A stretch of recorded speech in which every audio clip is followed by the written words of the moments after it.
Control to responding units. The suspect vehicle is a blue sedan, last seen heading north on the freeway. The call Use comes in at caution. 2:17 in the morning. A woman's voice, panicked. Her husband isn't breathing. In the next 11 seconds, a dispatcher in a room she will never see makes decisions that will determine whether he lives. This is 911 dispatch. And it is one of the most complex real-time decision systems in American infrastructure. Every year, Americans make more than 240 million calls to 911. That is roughly 600,000 calls every single day. Each one answered by a dispatcher trained to extract critical information, assess the situation, and deploy the correct resources in under 60 seconds. The 911 system in the United States is not a single network. It is a distributed infrastructure of more than 6,000 public safety answering points, known as PSAPs. Each PSAP serves a defined geographic area. Some cover entire counties. Some cover single cities. Some serve regional multi-agency zones. They operate independently. But they are connected by protocol, by data systems, and by the requirement that every call must reach a trained dispatcher within seconds. When you dial 911, your call is routed automatically to the PSAP responsible for your location. For landlines, routing is based on the registered address. For cell phones, which now account for more than 80% of all 911 calls, routing uses a combination of cell tower triangulation, GPS data, and carrier-level location technology. The system transmits your approximate location to the dispatcher before you speak a single word. The dispatcher's workstation is a layered system. A primary screen shows the incoming call with automatic location data, address, coordinates, callback number. A second screen shows a live map of the service area, with every available unit plotted in real time. Police cars, ambulances, fire units, each one with its current status, available, responding, on scene, or committed to another call. A third screen, in many centers, shows a computer-aided dispatch system that pulls up incident history for the address, relevant hazard flags, and suggested resource assignments. The first words matter.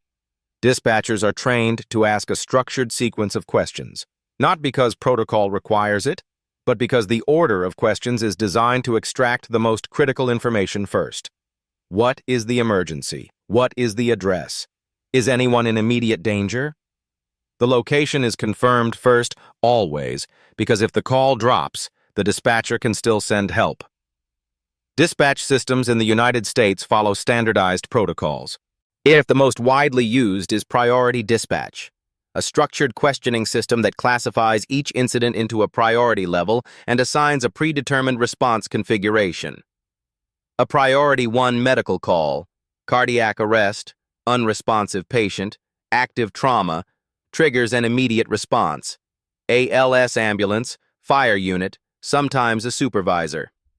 A priority 3 call, non-urgent medical transport, minor injury, may receive a single BLS unit with no lights and sirens. The protocol removes individual judgment from the resource assignment decision. The dispatcher does not decide what to send. The protocol decides. The dispatcher executes. But protocol is only the beginning. While the response is being dispatched, which happens simultaneously with the call, the dispatcher continues talking to the caller. This is called pre-arrival instructions. For a cardiac arrest call, the dispatcher walks the caller through CPR, step by step, while the ambulance is still en route. Studies have shown that dispatcher-assisted CPR significantly increases survival rates in out-of-hospital cardiac arrest. The dispatcher is not waiting. The dispatcher is treating. The resource deployment decision is more complex than it appears. Dispatchers do not simply send the nearest unit. They send the nearest appropriate unit. A unit already committed to a critical call cannot be reassigned. A unit returning from a hospital may be closer than a unit at its home station and should be considered. In high call volume periods, dispatchers must manage resource scarcity, holding lower priority calls while protecting availability for life-threatening emergencies. This is called dynamic deployment. In large urban systems, computer-aided dispatch algorithms continuously reposition available units across the service area, anticipating where the next call is likely to come from based on historical call patterns, time of day, and current unit locations. The system is always one step ahead. Multi-agency coordination adds another layer of complexity. So a single incident may require police, fire, and EMS, each operating on different radio frequencies, different command structures, and different protocols. The dispatcher coordinates all three. In a structure fire with reported occupants, the dispatcher is simultaneously updating the fire commander on building occupancy data, staging EMS at the perimeter, flagging the address for hazardous materials history, notifying the utility company to stand by for gas shutoff, and maintaining communication with units already on scene. Yes, the radio is the dispatcher's primary tool, and managing radio traffic during a major incident is a distinct skill. Too much radio communication creates noise that slows response. Too little leaves units without critical updates. Dispatchers are trained to transmit only essential information: unit designation, address, incident type, priority level, in a compressed, standardized format that every responding unit can process instantly. Call volume follows predictable patterns. Friday and Saturday nights produce the highest volume. On New Year's Eve, extreme weather events, major public gatherings. During peak periods, a single dispatcher may be managing multiple simultaneous active incidents, each at different stages, each with different resource needs, each with a caller still on the line. Most PSAPs use a tiered staffing model: call takers who answer and classify incoming calls, and dispatchers who manage resource deployment and radio communication. In smaller centers, one person handles both roles. The technology behind 911 is evolving.